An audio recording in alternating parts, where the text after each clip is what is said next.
अस्सलामु अलैकुम प्यारे मुस्लिम भाई बहनों, कैसे हैं? उम्मीद करती हूँ अच्छे ही होंगे अल्हम्दुलिल्लाह। और आपको पता है हम सही है, लेकिन पापा का गम है। पापा की फौत हो गई है हमारे, क्योंकि कुछ दिन पहले मैंने वीडियो डाली थी। पापा हमें मिले थे, 12 साल बाद पापा हमें मिले और हमें बहुत खुशी हुई कि हमारे पापा हमको दोबारा से मिल गए। लेकिन क्या पता था कि ये खुशियाँ सिर्फ़ कुछ ही महीनों की थी, ज़्यादा दिनों की ये खुशियाँ नहीं थी। और देखते ही देखते कि 3 से 4 महीने के अंदर अंदर हमारे पापा हमें सबको छोड़कर दुनिया से चले गए, हमें अकेला छोड़ गए। और मैं बहुत अपने माँ बाप के लिए वो बदनसीब बेटी हूँ कि उनके गले लगकर उनके हाल भी नहीं पूछ पाई, कुछ ना उनकी दिल की सुन पाई हूँ, ना अपने दिल की कह पाई हूँ। बस अकेले तन्हा इसी घर में, यहाँ पर इसी घर में घुट घुट के अपने पापा को याद कर कर के रोना।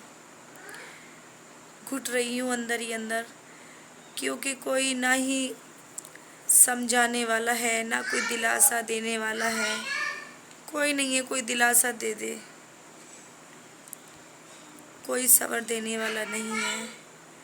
अपने अपने ही होते हैं, ससुराल हो या कोई भी हो, कोई किसी का नहीं होता है। सिर्फ अपने अपने ही होते हैं, अपना मैका अपना होता है, वरना कोई किसी का नहीं होता है।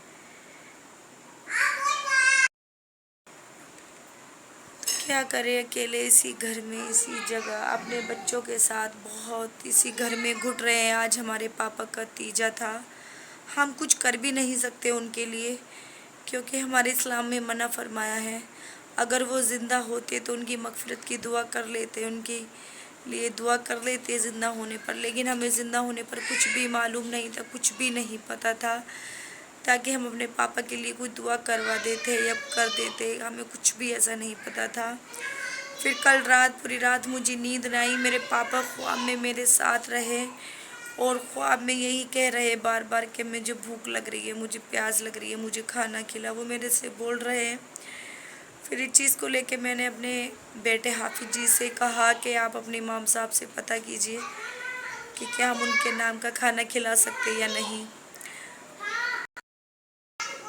तो उनके इमाम साहब ने भी मना कर दिया, बोले नहीं, कुछ भी सवाब नहीं होगा। अगर आप उनके लिए कोई सवाब का काम करेंगे तो आप गुनाहगार